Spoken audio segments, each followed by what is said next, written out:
एक बार माता पार्वती ने महसूस किया कि महादेव तो देवों के भी देव हैं। सारे देव तो सुंदर महलों में रहते हैं, लेकिन देवाधिदेव शमशान में। इससे तो देव की प्रतिष्ठा भी बिगड़ती है। उन्होंने महादेव से हठ किया कि आपको भी महल में रहना चाहिए। आपका महल तो इंद्र के महल से भी उत्तम और भव्य होना चाहिए। उन्होंने जिद पकड़ी कि अब ऐसा महल चाहिए जो तीनों लोक में कहीं ना हो। महादेव ने समझाया कि हम तो ठहरे योगी, महल में तो चैन ही नहीं पड़ेगा। महल में रहने के बड़े नियम विधान होते हैं। मस्त मौला अवघड़ों के लिए महल उचित नहीं है।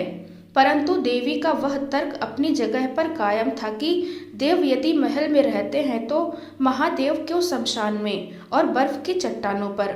महादेव को झुकना पड़ा। उन्होंने विश्वकर्मा जी को बुलाया। उन्हें ऐसा महल बनाने को कहा जिसकी सुंदरता की बराबरी का महल त्रिभुवन में कहीं ना हो। वह ना तो धरती पर हो, ना ही जल में। विश्वकर्मा जी जगह की खोज करने लगे। उन्हें एक ऐसी जगह दिखी जो चारों ओर से पानी से ढकी हुई थी। बीच में 3 सुंदर पहाड़ दिख रहे थे। उस पहाड़ पर तरह तरह के फूल और वनस्पति थे। यह लंका थी।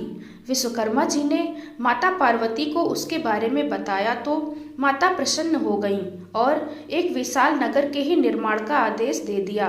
विश्वकर्मा जी ने अपनी कला का परिचय देते वहां सोने की अद्भुत नगरी ही बना दी। माता ने गृह प्रवेश का मुहूर्त निकलवाया। विश्रवा ऋषि को आचार्य नियुक्त किया गया। सभी देवताओं और ऋषियों को निमंत्रण मिला। जिसने भी महल देखा वह उसकी प्रशंसा करते नहीं थका। गृह प्रवेश के बाद महादेव ने आचार्य से दक्षिणा मांगने को कहा। महादेव की माया से विश्रवा का मन उस नगरी पर ललचा गया था, इसलिए उन्होंने महादेव से दक्षिणा के रूप में लंका ही मांग लिया। महादेव ने विश्रवा को लंकापुरी दान कर दी। पार्वती जी को विश्रवा की इस धृष्टता पर बड़ा क्रोध आया।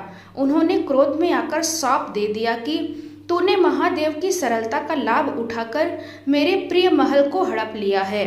मेरे मन में क्रोध की अग्नि धधक रही है। महादेव का ही अंश एक दिन उस महल को जलाकर कोयला कर देगा और उसके साथ ही तुम्हारे कुल का विनाश आरंभ हो जाएगा। कथा श्रुति के अनुसार विश्रवा से वह पुरी पुत्र कुबेर को मिली, लेकिन रावण ने कुबेर को निकालकर लंका को हड़प लिया। शाप के कारण शिव के अवतार हनुमान जी ने लंका जलाई और विश्रवा के पुत्र रावण, कुंभकर्ण और कुल का विनाश हुआ।